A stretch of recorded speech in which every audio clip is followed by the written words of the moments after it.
Hi friends! ఈరోజైతే video చేయడానికి పెద్ద రీజన్ అయితే మా అమ్మాయి అనమాట. సో, నిద్రట్లో ఉండగానే లేసి డాన్స్ వేయడం స్టార్ట్ చేసింది. అదెందుకు అనంటే మా ఇంటి పక్కనైతే ఒక డీజే వచ్చేసిందనమాట తెలిసిన వాళ్ళది. సో, అందుకోసం అనేసైతే ఈమె పడుకున్నదల్లా లేసేసి ఇంకా డాన్స్ వేస్తూ వెళ్దాం, వెళ్దాం, వెళ్దాం అనేసి ఇదిగో ఇలా పట్టుకొనొచ్చేసిందనమాట. టక్కున వెళ్ళాలి అనేసి. ఇంకా వాళ్ళ డ్యాడీతో పాటు బైకెక్కిన తర్వాతయితే ఇక బాయ్ చెప్తాంది నాకు. నేను అక్కర్లేదు అనేసి వెళ్ళిపోండి అనేసని నన్ను తోసేస్తాళ్ళిద్దరు కలిసి. మొత్తానికైతే అక్కడికైతే వెళ్ళిపోయామనమాట. అప్పటిదాకా బాగా వేసిన మా అమ్మాయి అయితే అక్కడ వాళ్ళందరిని చూసి షాక్ అయిపోయింది. ఎందుకనంటే వాళ్ళు కొంచెం కూడా డాన్స్ ఎయట్లే. నిజానికి నా బిడ్డే బాగేసిందనిపించింది నాకైతే.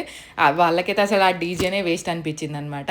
కొంచెం కూడా డాన్స్ వేయలే. నిజంగా అసలు అన్యాయం అయిపోయింది ఆ డీజే మాత్రం. ఇక మా అమ్మాయి కొద్దిసేపు స్టార్టింగ్ ప్రాబ్లమ్ అంటారుగా అలా కొద్దిసేపు అయితే ఆగింది. దాని తర్వాత ఏసుకో ఇక ఎగురుతూనే ఉన్నదనమాట. ఆ లైట్స్ అవన్నీ చూసుకుంటా. ఇక వీళ్ళెయ్యరు. వీళ్ళు సరే ఏదో అట్లా అవుపడతారు గానీ అందరు అమ్మమ్మలయ్యారు అని దానికి అర్థమైపోయి అదే వేసింది. నిజంగా అందరైతే మా అమ్మాయినే చూస్తా ఉన్నారు. ఎంత క్యూట్‌గా ఏస్తాందో అనేసి. ఇగ ఇప్పటినుంచయితే మాకు స్టార్ట్ అయిందనమాట. మాకైతే బాగా అర్థమైంది. ఇగ ఎక్కడ డీజే వచ్చినా వినదు. తీసుకెళ్ళమని అడుగుతూనే ఉంటదనేసి అర్థమైపోయిందనమాట. ఇంట్లో చిన్న సాంగ్ వినపడితేనే అస్సలు ఆగదు. డాన్స్ వేస్తూనే ఉంటది. అలాంటిది ఇగ డీజే అంటే ఏం ఆపుతాను చెప్పండి.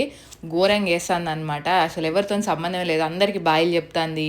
డాన్స్ ఎత్తంది, కొడతంది, ఉరుకుతంది, ఆగమాగం చేసేసింది. మొత్తానికైతే ఈరోజైతే ఇట్లా గడిచిపోయిందనమాట.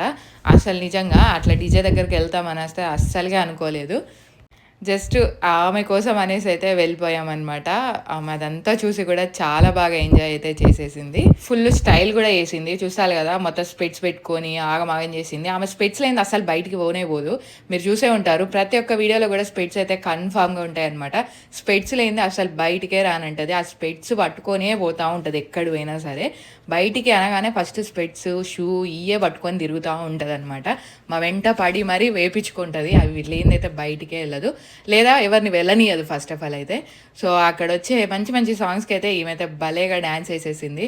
నాకైతే చాలా హ్యాపీగా అనిపిచ్చింది చూడగానే. చిన్న పిల్లలు అసలు ఎలా ఇలా జేస్తారు అనైతే అనిపిచ్చింది. అందులో మా అమ్మాయి అయితే అసలు భలే క్యూట్‌గా జేస్తుంది. మా అమ్మాయి అని చెప్పడం గాదు గానీ, మొత్తానికైతే అలా ఉరికిచ్చేసింది మమ్మల్ని. ఉరికిచ్చేసి అలా కాసేపు ఎంజాయ్ జేసేసి అట్లా ఇట్లా తిరిగేసైతే వచ్చేసినాం. మొత్తానికైతే నిజం చెప్పాలంటే అక్కడైతే డీజే వేస్ట్ అంటే వేస్ట్ అయిపోయింది. ఒక్కరు గూడా ఎత్తలేరు. అందరూ బతుకమ్మ పాటలు పెట్టుకొని ఇట్లా ఇట్లా అని ఊగుతాళ్ళు కొద్దిసేపు. ఊగుడు అంతే. అంతకు మించి ఏం లేదాడ. డీజే దగ్గర నీరసంగా ఏసేటోళ్ళని చూస్తే సునీల్ డైలాగ్ అయితే ఒకటి గుర్తొస్తది. "ఆతల బొమ్మని చెప్పు" అని ఉంటది గదా! ఆ డైలాగ్ అయితే గుర్తొస్తది నాకైతే. అస్సలకి నాకు అదే అనిపిచ్చింది. జర పక్కకు పోరాదండి మేమన్నా ఏసుకుంటాం గదా! అన్న ఫీలింగ్ అయితే వచ్చేసింది. ఇదండి ఈరోజు మినీ వ్లాగ్ అయితే. ఇంకొక మంచి వ్లాగ్‌తోనైతే మీ ముందుకొస్తాను. బాయ్.